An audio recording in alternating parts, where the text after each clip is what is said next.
Hi, everybody. It's Dr. Michael Burns here. We met earlier, but I'm one of the folks on the TEDx leadership team, and I am really excited to introduce you to one of our 2017 speakers, Jorrel Javier. He is a Texas State alum now. He was a student at the time when he spoke at TEDx Texas State University. But Jorrel, welcome back, and thank you for jumping on Zoom to give us a TEDx update.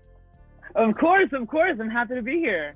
Tell the audience a little bit about your talk that you gave in 2017. So in 2017, the theme was bridging differences, which for me has always been kind of a hard thing to do. I hate conflict and I hate confrontation.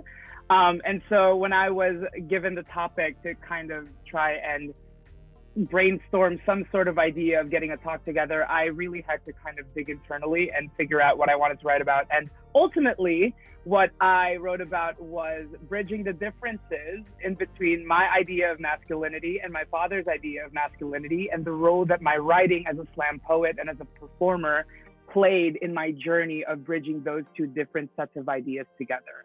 And so ultimately, it became kind of a memoir of my journey as a writer in trying to flesh out these ideas that were internally ripping me apart. How has your ideas or your insight or the way you approach these topics, how's that changed or morphed since 2017? It's been really interesting because at first, when you're exploring these kinds of concepts, structure and articulation and labeling can really help, right? Because sometimes those things stifle us and other times it empowers us. It's a way of stating how you feel or how you identify, et cetera, et cetera. So I think that at the time that at the time that I wrote the piece, I really needed something to anchor my beliefs in. I really didn't know what I believed in yet. And so this was kind of my process of trying to go inside and grasp at straws. Whatever clues my psyche was giving me, I tried to take it and try to formulate some sort of hypothesis. And afterwards, it's been really interesting because it's almost been this deconstructive type of approach, right? Of I found these things that I really identify with. I found this message that I felt very empowered in sharing.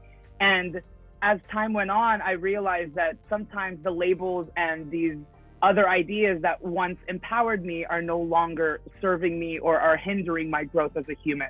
And I think that that's kind of what's been happening with my ideas on like gender constructs or clothing, or even something as simple as just like the binary, right? I think that as we grow as humans, we realize that these labels, while they can absolutely empower humans who don't know what's happening within themselves yet, there comes a point in which labels are now going to hinder you from growing into something that is more than what you have labeled yourself. Since doing your talk and using the TEDx platform, and you might have to think back a little bit because you are a performing artist, you have a lot of platforms, but thinking of the TEDx platform, how did that platform help amplify your voice and your message? I think what people often forget is that simply existing and living your authentic, genuine truth is an act of defiance in itself, right? That sometimes you don't have to do all of these fancy, grandiose productions in order to send a message. And I think that at the time, I was somehow convinced that it had to be perfect, that it needed to say everything with the utmost articulation, and that I was not allowed to make mistakes. And when I realized that this talk was just like anything else that I had ever done in my life, which is just me living truthfully or trying to attempt to live truthfully, it gave me kind of a release from this pressure. And once that pressure was released, it allowed receivers or watchers of the talk to receive the message that I was trying to relay. And so I think what was really interesting about this whole experience and the outcome of that talk is that I had no expectations. I thought that I was just getting to do this really cool thing that a professor that I really respected had me try and do. And it became this medium for a lot of folks of seeing someone who exists in this world in the same way that they do. in that it doesn't have hundreds of thousands of views, but the people who have seen it have told me that it has meant a lot to them for them to see themselves represented somewhere in this world. Well, and that was my next question was how have people responded, or did people respond? Yeah, it's really cool. So I was after I graduated in 2018, I moved to New York City in the fall of 2018, and I booked a national tour of The Lightning Thief, the Percy Jackson musical. And so I got to travel the country for 7 months in 2019. And I think that one of the most powerful things I've ever experienced is doing a show that I thought was weight in gold, and exiting the stage door and having people come up to me and be like, hey, so I watched your TED Talk, and I watched it with my mom, and it helped us really like understand the situation that like my little brother is in, or like my cousin is in. I've had relatives in the Philippines who have told my mother that this TED Talk was the reason why they were able to understand their child's progress as a queer woman. And the Philippines has a tendency to be incredibly homophobic, and it was a really huge thing for something that I thought would have no effect to then heavily impact people that I love and people that I know. And it's been really, really wonderful to see this passion project of love affect people at a much deeper level than I originally had anticipated. Sometimes, even when so going back after going back after the tour, we had the incredible opportunity to transfer to Broadway. And again, I would leave stage door and would be met with people who were Asian, who were queer, who were weird and funky and nerdy and always felt like they were outside of the norm, come up to me and tell me that they felt seen, that they felt acknowledged, that it made them cry, that they had identified so much with my words that it made them have some sort of release and just have this cathartic experience. And I never thought that I would be capable of doing anything like that. Anyone who knows me in my real life knows that I take things seriously, but I don't take myself too seriously. And so to hear that kind of impact when you live your life as a walking clown is it's really empowering. It's nice to have a little bit of validation that the work that I do is being received well and is making a difference in people's lives, no matter how small. I'm going to bring up something you just slid in there, the word Broadway.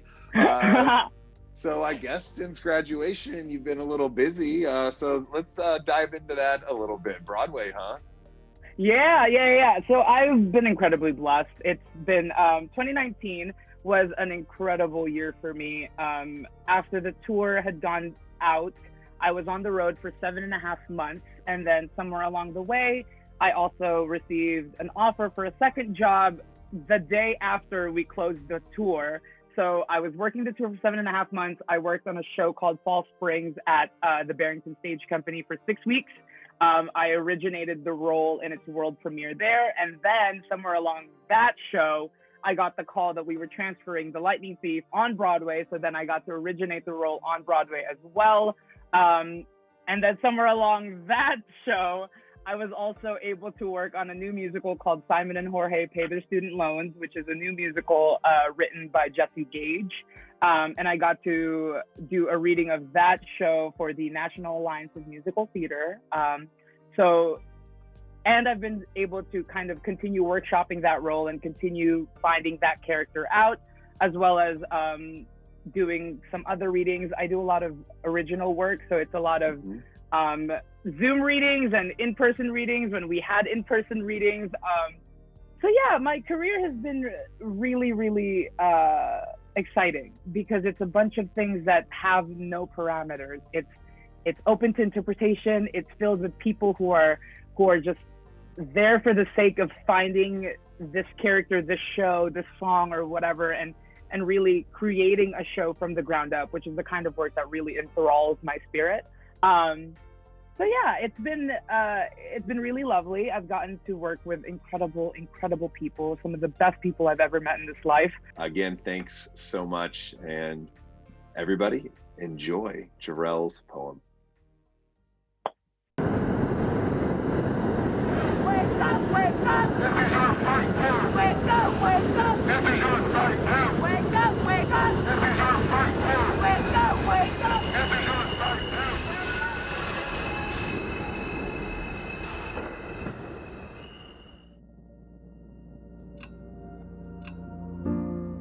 Close your eyes.